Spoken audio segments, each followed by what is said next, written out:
कल 12वीं कक्षा का पेपर भी लीक हुआ था टपकन गांव से, तो आज कहां पेपर लीक हुआ है सर, और शिक्षा विभाग की तरफ से क्या कार्रवाई हुई, पुलिस को क्या शिकायत थी?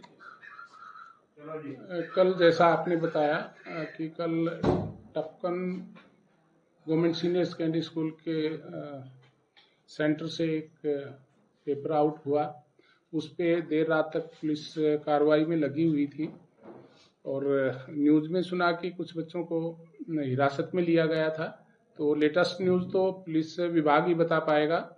जहां तक आज की बात है, मेरे पास जो अब तक सूचना चीफ इन सुप्रिटेंडेंट G++ पुनाहाना से मिली है कि वहां जरूर पेपर आउट हुआ है। दूसरा जो NDM की बात है उसकी अभी मैं पुष्टि नहीं कर सकता, क्योंकि उस सेंटर से अभी पुख्ता रिपोर्ट नहीं मिल पाई है कि पेपर आउट हुआ है कि नहीं हुआ। तो सर ये जो पेपर आउट होने के मामले हैं, ये किस तरह सामने आ रहे हैं, क्या खामियां देखने को मिल रही हैं, क्या कहें? सर इस मामले में तो मैं ये कहना चाहूँगा कि डिपार्टमेंट पूरा मुस्तैद है, एजुकेशन बोर्ड पूरा मुस्तैद है, सरकार की तरफ से भी, चाहे वो पुलिस फोर्स की बात हो, वो सारी तैयारियां पूरी हैं। पर फिर भी जब पेरेंट्स या मैं ये कहूँ कि बच्चों के जो बड़े भाई हैं या उनके जानकार हैं, कहीं न कहीं उनकी इन्वॉल्वमेंट है। जब तक बच्चे की इन्वॉल्वमेंट नहीं होगी पेपर आउट नहीं हो सकता। हालांकि हमारा सुपरवाइजर बिल्कुल मुस्तैद रहते हुए भी इस प्रकार की घटना मेवात में हुई है, तो ये खेद का विषय भी है और हमें भी सोचना पड़ेगा कि कितने और अच्छे से प्रबंध किए जाएं कि इस प्रकार की घटना की पुनरावृत्ति ना हो। सर सुपरवाइजर के खिलाफ भी मुकदमा दर्ज हुआ है, 2 सुपरवाइजरों के खिलाफ, तो उनकी कहाँ संलिप्तता मिली थी?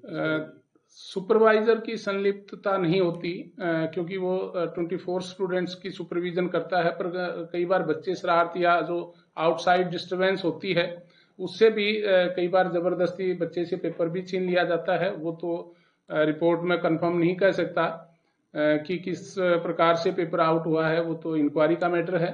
पर किसी सुपरवाइजर की इन्वॉल्वमेंट हो ऐसा मेरा नहीं मानना है, क्योंकि टीचर कभी बच्चे को ये नहीं कहता कि आप उसको मोटिवेट नहीं करता कि आप नकल कीजिएगा। तो वो कहीं न कहीं हो सकता है उनकी सुपरविजन में चूक रही हो और उनकी नजरों से ओझल होते ये घटना घटी हो। सर सुनने में आ रहा है कि जो एग्जाम प्राइवेट स्कूलों के टीचर इसमें लगाए गए हैं। सर ये तो बोर्ड की पॉलिसी है, उसमें क्योंकि सरकारी के इतने टीचर एग्जाम कंडक्ट प्राइवेट के और सरकारी के इकट्ठे होते हैं और बोर्ड हमारी एजेंसी है जो इनको कंडक्ट कराती है। तो क्योंकि सरकारी स्कूल और प्राइवेट मिला के स्ट्रेंथ ज्यादा हो जाती है, तो उसमें प्राइवेट और सरकारी के दोनों की ड्यूटियां लगाई जाती हैं और वो रैंडमली बोर्ड द्वारा लगाई जाती हैं। उसमें किसी प्रकार के भेदभाव की बात नहीं होती। दूसरा, प्राइवेट स्कूलों की तरफ से ये भी बार बार पहले आवाज उठाई जाती थी कि हमारे टीचर्स की ड्यूटियां नहीं लगती हैं, केवल सरकारी सिस्टम ही है और हमारे बच्चों के साथ एग्जाम में ठीक से बिहेव नहीं होता। तो उसके बाद से बोर्ड दोनों, क्योंकि बच्चे हमारे हैं, टीचर हमारे हैं, तो दोनों सरकारी और प्राइवेट दोनों की ड्यूटियां लगाई जाती हैं। सर मेवात में अभी एग्जाम चल रहे हैं, 2 ही एग्जाम हुए हैं और 2 ही एग्जामों में लीक पेपर हुआ है। अभी काफी एग्जाम बच रहे हैं जो देने हैं, किस तरह की तैयारी है अब आगे? सर आगे की तैयारी पुलिस डिप्लॉय पहले से ज्यादा हो गई है। हमने ये भी इंस्ट्रक्शन दे दी है कि कोई दरवाजा खिड़की किसी प्रकार का डैमेज है तो उसको तुरंत रिपेयर करवा लीजिएगा।